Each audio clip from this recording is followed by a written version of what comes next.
여러분 안녕하십니까. 경제현장 오늘 시작합니다. 정부와 여당이 집값 상승으로 급증할 재산세와 건강보험료 등을 내년에 동결시키는 방안을 추진하고 있습니다. 이재명 더불어민주당 대선 후보의 주장으로 정부가 신속한 검토에 들어갔는데요. 알고 보니 내년 공시가격이 무섭게 오르기 때문이었습니다. 정부가 오늘 발표한 표준지와 표준 단독주택의 내년도 공시가 상승률은 각각 10.16%와 7.36%입니다. 공시가 상승 파장과 정부 대책 토론해 보겠습니다. 유튜브 실시간 댓글 의견 주시면 토론에 반영합니다. 경제현장 오늘입니다. 두 분 모셨습니다. 권대중 명지대 부동산학과 교수 그리고 두성규 한국건설산업연구원 선임연구위원입니다. 두 분 어서 오십시오. 안녕하세요. 네, 반갑습니다. 자, 지금 부동산 대책이 워낙 오락가락 하는데요. 국민 세금에 민감한 영향을 미치는 공시가격. 그중에서 땅, 그러니까 표준지. 그렇죠. 이게 표준지가 샘플 땅이죠. 그렇죠. 표준지하고 표준 단독주택 공시가격이 오늘 발표됐습니다. 네. 우선 두성규 의원님, 오늘 발표된 내용을 좀 요약 좀 해주세요. 표준지와 표준 단독주택 공시가 얼마나 올랐습니까? 네, 전반적으로 많이 올랐습니다. 그러나 이제 이것 자체가 말씀하신 대로 하나의 그 지방자치단체가 최종적으로 정하게 되는 어떤 표준지 토지라든지 예. 또는 그 단독주택의 가격을 산정하는 중요한 기준이 되는 상황들인데요. 사실 이번에 이제 오른 부분들에 대해서 이게 국민들의 어떤 생활 속에 세금 부담이 어떤 변동이 있다든지 그다음에 건강보험이나 여러 가지 어떤 그것들을 갖다가 영향을 줄 수 있는 측면들이 네. 있다 보니까 오늘 이제 그 두 가지가 기본적으로 나왔습니다. 예. 표준지와 표준주택이 나왔는데요. 잠깐 이 부분과 관련해서 표준지 같은 경우에는 이제 인간의 그 감정 평가 법인들이 참여해서 이제 하게 되고요. 대상지가 조금 그 국토부 발표에 의하면은 전년도보다 2만 필지 정도 늘어났다고 하는데 한 54만 필지라고 하는데 예. 거의 큰 차이는 없는 것 같습니다. 그래서 이런 감정 평가사 시세 조사를 기준으로 해가지고 이제 현실화율을 조금 반영해서 하는데요.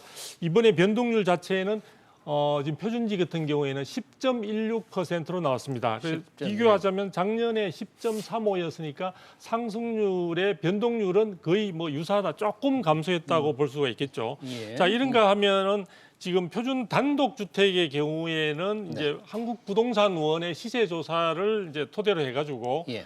부동산 공시가격 현실화 계획에서 기준된 어떤 현실화율을 적용하는 식으로 해서 발표를 하는데 요건 그러니까 한국부동산원에서 전체적으로 조사를 하게 됩니다. 그래서 요 표준주택 공시가격은 지금 전국적으로 볼 때 예. 7.36%가 오른 것으로 나왔습니다. 변동률이. 7.36. 예, 작년에 이제 6.80%에 비해서 조금 더 오른 어떤 그런 상태로 나왔는데요.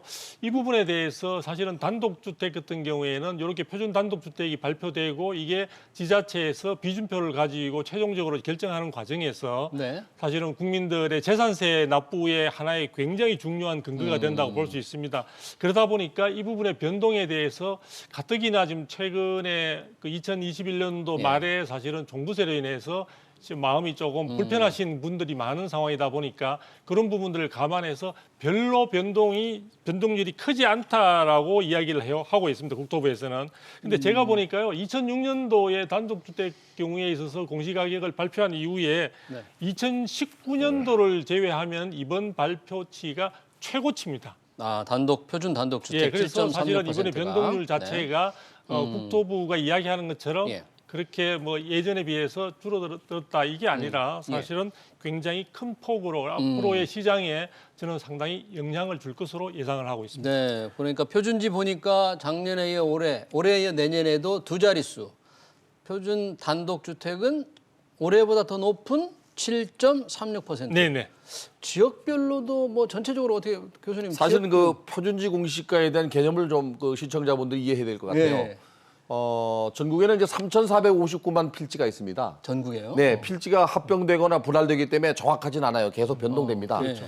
표준지 공시가는 가격 공시에 관한 법률에 의해서 50만 필지를 대표 표준지로 선정해서 네. 감정평가사가 평가를 합니다. 감정. 이 감정평가사가 평가한 표준지 공시가가 올해 54만 개로 늘었어요. 54만 필지로. 네, 이게 어떤 의미가 있냐면요. 예. 모든 감정평가 가격을 산정하는 기준이 됩니다. 그게 그 요걸 기준으로 아까 말씀드린 대로 3,459만 필지의 개별 공시지가를 매깁니다. 이걸로. 자, 표준지 공시지가는 모든 감정평가의 기준이 되지만 예. 개별 공시지가의 법적 성질은 과세했습니다. 나머지 3,459만 필지에서 54만 필지 뺀 나머지는 예. 가격을 표준지를 기준으로 해서 매기지만 그 매긴 가격은 결국에 국민들에게 세금을 매기기 위해서 매긴 가격이에요. 재산세. 특히. 네. 뭐 종합부동산도 마찬가지고. 종합부동산도 이 가격이 올랐다는 얘기는 예. 3,400만 개가 넘는 모든 필지의 가격이 모두 적용된다는 얘기입니다. 전국에 다. 네, 그러면은 재산세가 전부 다 오를 수밖에 없고요. 예. 금년도에 발표한 집가 상승률이 10.16%라고 우리 수석이 교수님 말씀하셨는데 예. 이게 그 2006년도에 가장 많이 올라서 그 당시 26.25%가 올랐어요. 2006년도. 노무현 정부 당시죠. 그리고 이후에 2005년도에 좀 올랐고 그 다음으로 높게 나왔습니다. 그러니까 그 다음에 두 번째, 단독주택 공시 가격은 예. 올해 24만 채를 평가했는데 예. 이거 역시 마찬가지로 모든 건축물에 대한 기준이 되고 있어요. 그래서 이것도 역시 건물분 재산세의 기준이 되기 때문에 네. 개별 건축 그 가격에 또 역시 적용이 됩니다. 네. 그래서 이 표준지 공시지가는 감정평가사가 평가하고 나머지 부분은 각 지방자치단체의 토지관리계에서 그 가격을 산정하고 있습니다. 네. 그리고 전국 평균 상승률 이게 발표가 됐는데 그러면 뭐 서울, 수도권, 뭐 서울인 수도권 이런 데가 훨씬 더 높게 나왔겠죠? 예, 그걸 잠깐 제가 말씀드리면 그래서 표준지 같은 경우에는 대부분의 지역에서 작년보다는 변동률이 조금 줄어들었습니다. 예. 조금 줄어들었는데 시도별로 본다면은 제일 높게 나온 데가 이제 서울. 예, 서울이 지금 작년에 11.35%에서 네. 이번에 11.21%로 아주 미미하게 네. 줄어들었습니다. 그 다음에 이제 세종시, 대구시, 부산시 순으로 해서 전체적으로 작년보다는 변동률이 좀 감소한 그런 양상을 보여주고 있습니다. 예. 그런데 네. 표준 단독주택의 경우에는 대체적으로 작년보다 변동률이 증가하고 있습니다. 그래서 작년보다. 시도별로 보면은 물론 서울이 제일 또 가장 변동률이 높은 편인데요. 작년에 10.42%에서 10.56%. 예. 사실은 뭐 큰 차이는 아닙니다. 약간의 변동률이 오른 것으로 나와주는데요. 서울, 부산 뭐 이런 식으로 좀 대구, 경남 이런 순인데 여기서 조금 제가 주의 깊게 볼 수 있는 부분은 뭐냐면요. 예. 제가 살펴보니까 제주 같은 경우에는 네. 작년에 4.62%인데 올해 8.15%, 약 2배 가까이 오른 것으로 나타났습니다. 제주에 무슨 일이 있었습니까? 왜 이렇게 높게 나타났죠? 작년에 제가 알고 있기로는 제주 쪽에 있어서 이의 신청이 굉장히 많았고 상당히 많은 또 사례들이 이제 문제가 있는 사례들도 많이 발표가 됐었는데요. 그리고 경남 지역의 경우에도 작년에 1.64%였는데 올해 3.17%로 이것도 약 한 2배 정도. 그래서 제주와 이 경남 지역을 포함해서 이 큰 폭으로 이제 2배 가까이 올랐는데요. 전체적으로 보더라도 작년보다는 변동률이 표준 단독 주택의 경우에는 공시 가격이 높게 나타나고 있다 하는 부분을 우리가 확인할 필요가 있습니다. 혹시 가격 구간별로 이른바 시세 구간별로 좀 비싼 집이 훨씬 더 많이 오르고 그런 변화가 좀 있겠죠, 교수님? 아무래도 이제 지역별로 가격이 많이 오른 지역이 많이 오르는데요. 예. 서울 같은 경우는 이제 아무래도 그 구별로 발표는 안 됐지만은 강북의 노원구, 강북구, 성북구가 가장 많이 올랐을 겁니다 아마. 네.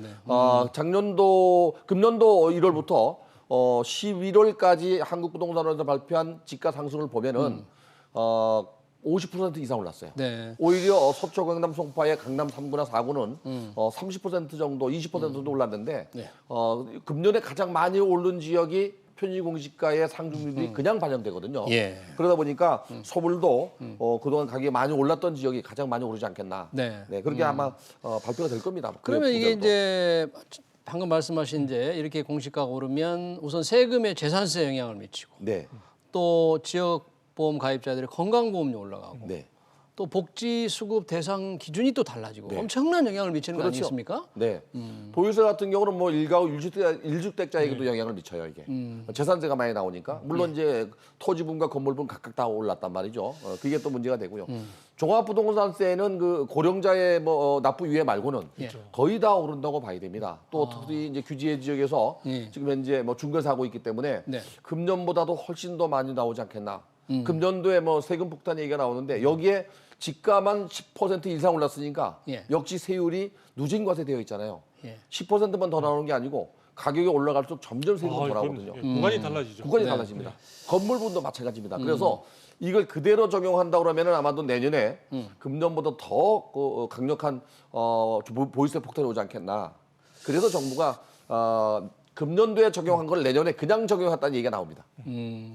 오늘 발표된 게 네. 네, 제가 이제 보면 조금 제가 보충 예, 설명을 좀 드리자면요. 예.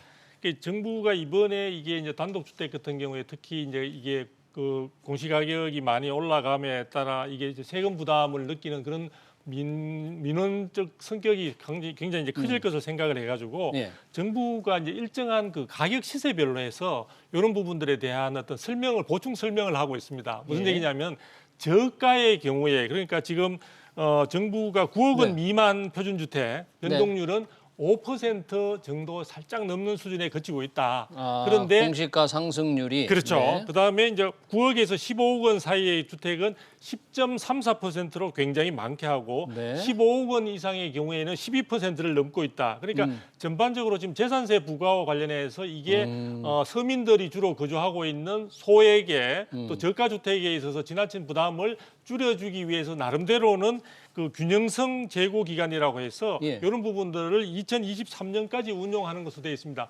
여기에 해당되게 되면은 실제 재산세를 부과할 때 이제 0.05% 포인트를 감해주는 그런 식으로 하고 있죠. 예. 그래서 국토부 설명에 의하면은 약 한 95% 가량은 실질적으로 이 부분에 있어서의 공시가격의 상승에 큰 영향을 받지 않는다. 그러니까 이번에 이거 하는 공시가격 부분이 큰 영향이 없을 거라고 얘기를 하는데요. 예. 제가 보기에는 전체적으로 이런 부분들이 구체적인 어떤 개별의 공시가격으로 확정되는 시점에서 아마 예상했던 것보다 우리 종부세 이번에 사례처럼 굉장히 조세 부담이 커지는 그래서 당황하시는 많은 서민들이 등장할 수도 있을 것으로 보여집니다. 문제는 이제 정부가 그 구간별로 이렇게 노진권에 되어 있는데 예. 9억 원까지 0.05% 낮춰준다고 했기 네. 때문에 재산세 그게, 그 특례하는 거예요. 네, 그게 금년도에 금액을 내년도에 그냥 적용하면 내려가는 게 맞아요. 네. 근데 아마도 올라간 게 이게 한시적으로 적용할 거란 말이죠. 한시적으로 네. 한 해만. 내년과 또 그 다음 연도에는 또 상승률을 적용할 거란 말이죠. 네. 그래서 이게 왜 1년만 그렇게 한시적으로 적용하는지 만약에 그 국민들에게 그 세부 부담이 과중된다면 전반적으로 이걸 그 낮춰서 장기적으로 중장기적으로 상승시켜야 되는데 갑작스럽게 시세가 급등하면서 공시가격이 올라서 세부 부담이 높아진다면 낮추려면 1년이 아니고 그렇죠. 중장기적으로 낮춰야죠. 네. 그래야 세부 부담이 없죠. 예. 한시적으로 뭐 6개월, 1년 낮춘다는 건 의미가 없다고 생각합니다. 그러니까요. 좀 임시 방편이라는 비판을 받는 거죠. 그러니까. 그러면 이제 오늘 표준 단독주택의 공시가 나왔는데 많은 사람이 관심 많은 아파트 그러니까 그렇죠. 이 공동주택 네. 그건 어떻게 훨씬 더 오를까요? 어떻게 내년 예상을 하세요? 그렇죠. 공동주택 같은 경우에는 실질적으로 이제 더 많이 오를 것으로 예상을 하고 있습니다. 그러니까 2021년도의 경우를 보게 되면 2020년도에 이 공동주택 가격 상승률을 갖다가 이제 반영을 했던 그 부분에서 예. 실제의 상승률보다 이 공시가격의 상승률이 굉장히 큰 폭으로 올랐던 뭐 2배 가까이 올랐던 그런 사례가 있거든요. 예. 근데 이제 올해 같은 경우에 이제 공동주택의 경우에 여기는 공동주택이라고 하면 아파트나 연립이나 빌라를 모두 포함하는 개념이라고 볼 수 있는데요. 예. 원래 아직 지금 12월이다 보니까 아직 올해 2021년도에 최종적인 공동주택의 가격 상승률이 확정이 된 것은 아닙니다. 올해께 아직요? 예, 예. 지금 12월 달이에요. 그래서 현재 11월까지 본다면 전국의 아파트값 상승률이 13.7%입니다. 예. 그러니까 작년에 그 7.6% 올랐던 것에 비하면 약 2배 가까이 오르고 있죠. 예. 그래서 작년에 공동주택 그 공시가격의 상승률이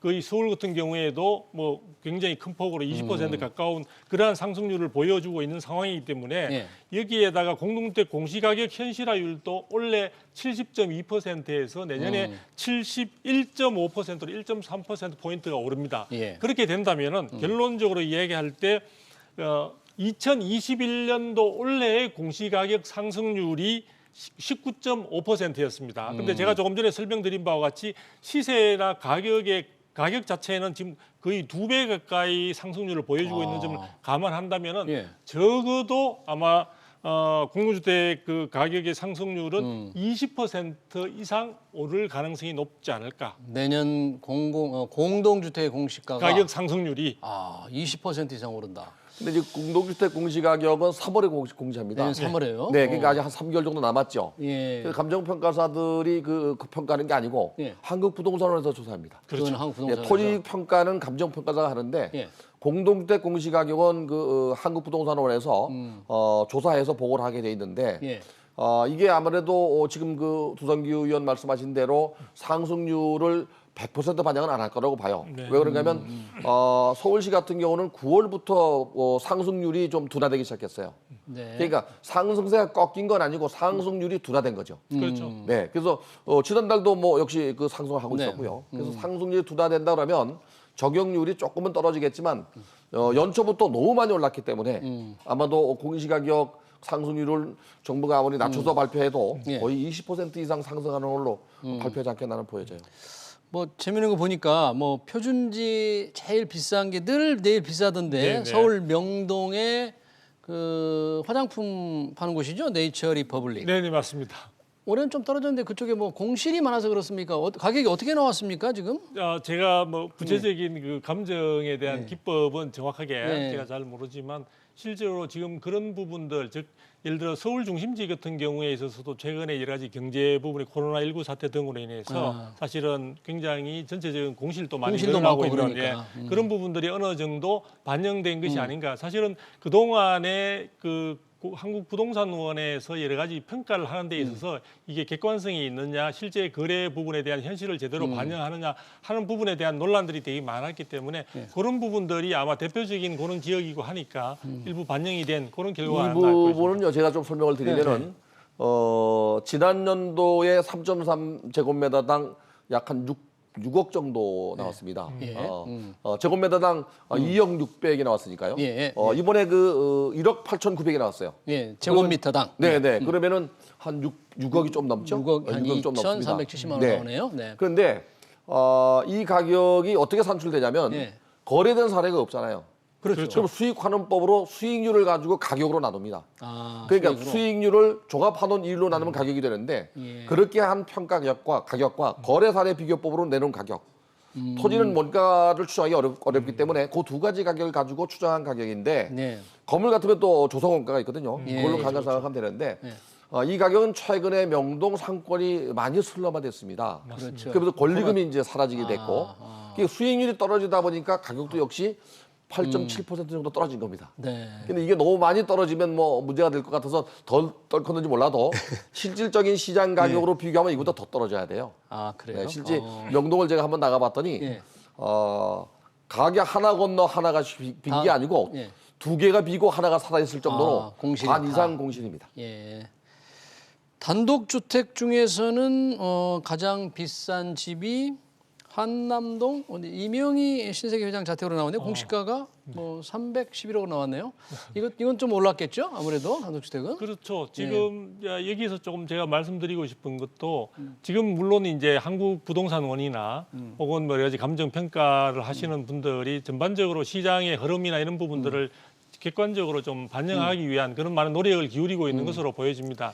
그런데 우리 부동산 시장에서 최근에 어떤 분명한 흐름 자체가 예. 양극화 부분이 심화되고 있다고 그런 이야기를 많이 하는데요. 양극화 부분이 뭐 여러 가지 지역별로 양극화도 많이 되고 있지만 해당되는 상품별로 양극화도 많이 진행되고 있는데요. 예. 여러 가지 주택 가운데 공동주택이 그나마 시장에서 굉장히 관심을 끌고 있고 예. 그중에서 또 특히 초고가 주택의 경우에는 사실은 그들만의 어떤 리그라고 볼 수 있는 그런 시장 상황에서 계속해서 어떤 희소성도 지금 많이 부각되고 있는 상황이다 보니까 그런 부분들이 반영된 그런 어떤 결과치가 아닌가 예상을 해보고 있습니다. 권대중 교수님, 이 공시가 발표될 때마다 좀 불만이 많잖아요. 네. 이의 신청도 하잖아요. 네. 그 공시가 산정에 많은 개선이 좀 된 걸로 알고 있는데 좀 여전히 좀 아직 부족합니까?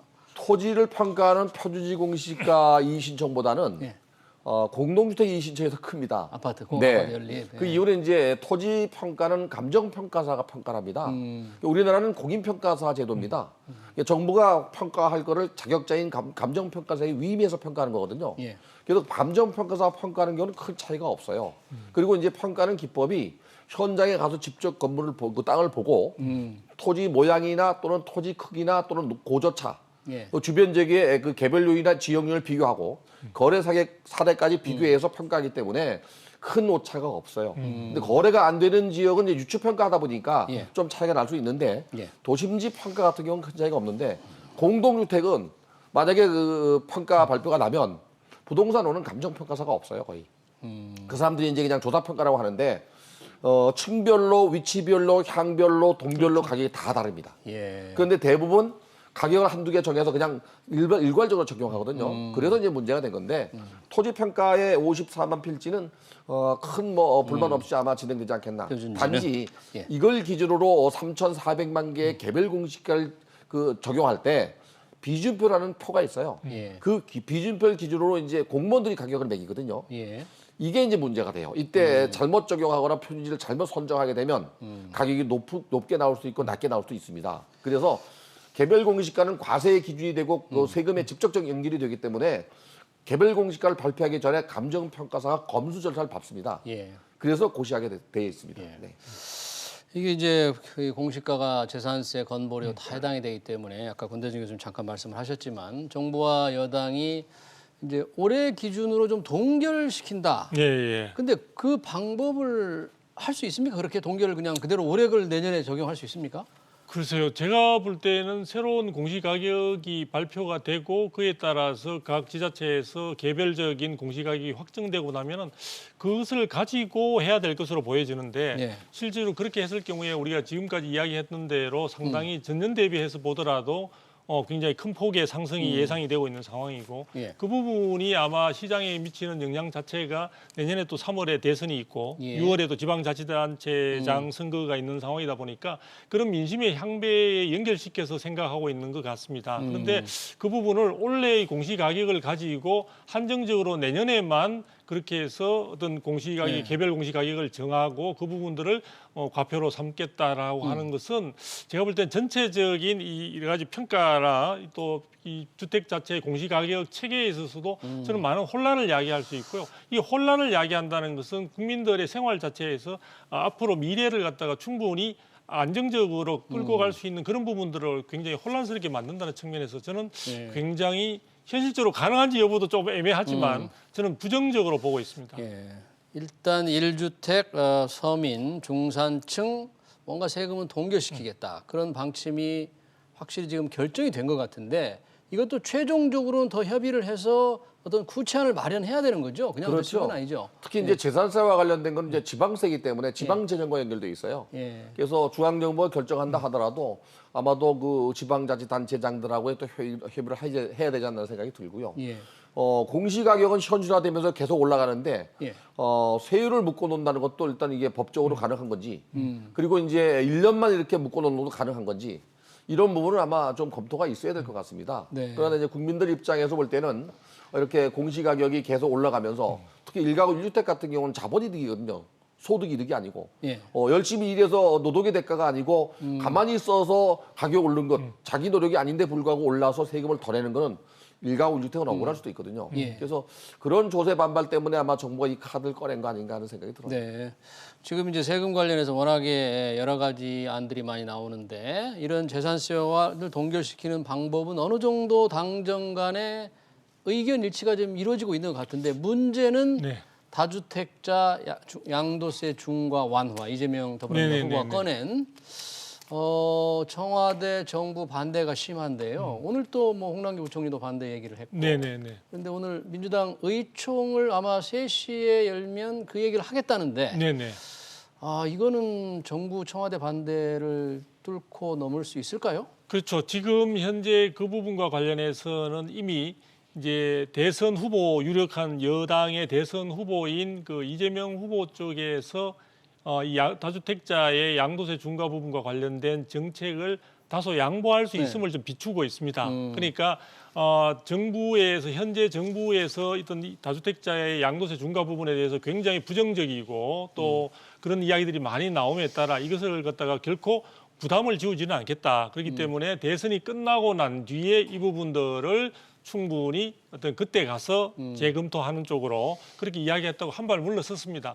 근데 중요한 부분은 예. 이 이야기가 나오면서 지금 현재 시장에서는 자 이게 가능성이 있을 것도 같기도 하고 이게 불투명한 상황에서 진행하던 거래마저 중단시키거나 예. 잠깐 시장의 상황을 보고 우리가 거래를 마무리 짓자. 아니면은 그 주택 자체에 매각 계획을 세웠던 사람들조차 이것을 갖다 좀 더 시간을 두고 해보는 것이 좋겠다. 그리고 내년 선거를 두고 본다면요. 예. 사실 3월 달에 선거에 있어서 지금 나오고 있는 여당 후보나 야당 후보나 모두가 양도세 부분에 대한 다주택자의 양도세 부분에 대한 그런 완화 가능성을 다 비추고 있습니다. 네. 그런 상황이다 보니까 이런 부분들에서 부동산 시장의 거래 자체에도 굉장히 가뜩이나 거래 절벽 속에서 시장 상황이 제대로 안 돌아가고 있는 상황인데 예. 이러한 어떤 정치권의 어떤 주자들이 대선 주자들로 인해서 더욱더 부동산 시장은 불명확한 상황들이 더욱더 심화되고 있는 것이 아닌가 이런 걱정이 되고 있습니다. 그런 상황이라면 현재의 시장 상태를 이게 지금 어느 정도인지를 판단하기도 조금 어렵겠네요. 이런 그렇죠. 정책의 혼선 때문에 매도 매수가 좀 정확치 않다 그러면. 지난 그 7월 달에 4,700가구 정도가 거래됐다고 부동산 관계에서 발표했는데요. 예. 12월 달 들어와서 지금 190가구 정도 거래됐습니다. 이게 거래 절벽 상태죠. 예. 특히 이제 지난 10월 26일 날 정부가 가계부채 종합 대책을 내놓으면서 중도금 대출과 실수요자인 전세금 대출 빼놓고는 전면 중단한 상태입니다. 여기 내년 1월부터는 DSR을 적용합니다. 전면. 1억이 넘는 건 전부 규제하기 때문에 시장은 점점 더 얼어붙지 않겠나. 근데 여기에서 이제 숨통을 트기 위해서 조성기 의원 말씀하신 대로 이제 양도세 중과세 완화 얘기 카드를 꺼냈는데 예. 이미 그 혹시나 다주택자가 집을 파는 사람들은 더 불만이 클 수 있어요. 이미 판 분들은. 네. 네. 근데 이게 장기적인 게 아니고 예. 6개월 내에 팔면은 100%, 예. 8개월 내에 팔면은 뭐 50%, 1년 내에 팔면 4분의 1 정도를 감면해 준다면 그럼 1년이 넘으면 또 안 해준다. 예. 왜 한시적으로만 해야 하는지. 예. 만약에 모든 국민들이 이걸 원한다면 예. 이 양도세 중과세가 아예 폐지되거나 중장기적으로 재산세에 포함돼야 되는데 이게 선거용 아닌가 하는 그런 것 때문에 사실은 다주택자들이 한 발 물러나고 있는 겁니다. 아. 네, 그리고 이걸 만약 팔려고 내놔도 대출을 규제했기 때문에 살 사람이 없는 거예요. 아, 대출 규제 때문에. 네, 그래서 매수세도 이게 지금 없고. 현재는 거래를 중단시킨 시장 안정화지 예. 공급이 늘거나 수요가 감소해서 정상적인 시장에서 시장 안정은 아니라고 봐요. 예. 네. 거래 중단 요인으로 지금 시장이 좀 안정되고 있는데 그러면 조성기 의원님 네. 이 안정세 내년에 어떻게 흘러갈 것 같습니까? 내년 전체적으로 집값 어떻게 전망하세요? 전체적인 시장 흐름으로 보면은 이제 12월 접어들어서 상당히 이제 그 상승세가 큰 폭으로 둔화되고 있는 상황들이고요.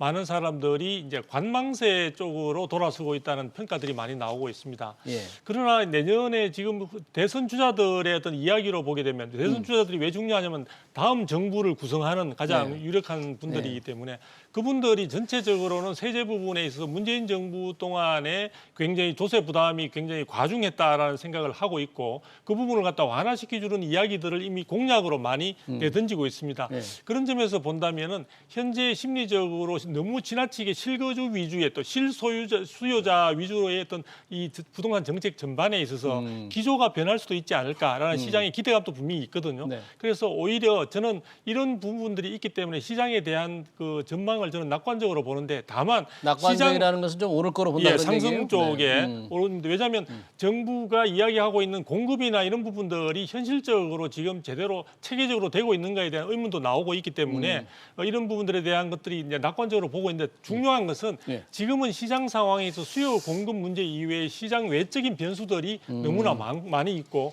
그 부분들의 어떤 변수들이 어떤 식으로 방향으로 흘러갈지 부분에 대해서 누구도 예단하기 힘든 상황이다 보니까 사실은 내년 전망을 하는 것 자체가 대단히 조심스럽습니다. 그래요. 조심스럽게나마 좀 전망을 듣고 싶은데 권대중 교수님 네. 어떻게 전망하세요?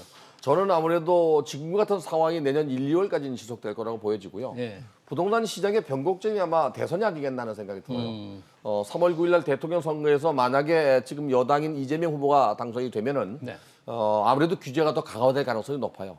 지금 선거를 앞두고 뭐 규제 완화 얘기하지만 완화한다고 얘기는 하더라도 네, 지금 선거를 앞두고 표 때문에 뭐 그런 얘기를 할 수 있는데 당선되고 나면 또 달라질 수 있거든요. 한시적으로 완화한다고 했기 때문에 장기적으로 규제가 강화된다 그러면 시장은 지금처럼 이제 어려워질 수 있고요. 특히 대출 규제가 지속적으로 갈 수밖에 없는 게 내년 3월 말까지 미국이 테이퍼링을 끝낸다고 합니다. 예. 그럼 내년에 3번 정도 금리를 올릴 거고 네. 또 후년에 4번 정도 올릴 계획을 갖고 있어요. 자, 미국의 금리가 올라가면 우리도 올릴 수밖에 없습니다. 벌써 시장 금리, 실세 금리는 5, 6%에 와 있습니다. 그러면 갭 투자하는 사람들은 어려울 수밖에 없고 그렇게 되면 이제 시장은 좀 더 어려울 수 있고요. 예. 만약에 이제 야당 후보인 윤석열 후보가 당선이 되면은 모든 걸 풀겠다고 하잖아요. 모든 걸 규제 완화한다고 해서 기대 심리 때문에 아마도 한시적으로 양도세 완화해도 2월 말까지 물건을 안 내놓을 수 있어요. 그리고 만약에 완화한다면 그 다음에 물건이 나오면 시장에 공급이 들어서 가격이 안정화되거나 가격이 안정화되거나. 아니면 기대 심리 때문에 가격이 또 반등할 가능성이 있습니다. 네. 그래서 내년 3월 대선이 누가 되느냐. 네, 부동산 시장의 변곡점이 될 가능성이 있습니다. 네, 누가 되느냐에 따라서 시장 방향도 좀 달라질 것으로 이렇게 전망을 해주셨습니다. 네, 지금까지 집값 전망, 부동산 대책 잘 들어봤습니다. 두성규 한국건설산업연구원 선임연구위원 그리고 권대중 명지대 부동산학과 교수였습니다. 고맙습니다. 감사합니다. 감사합니다.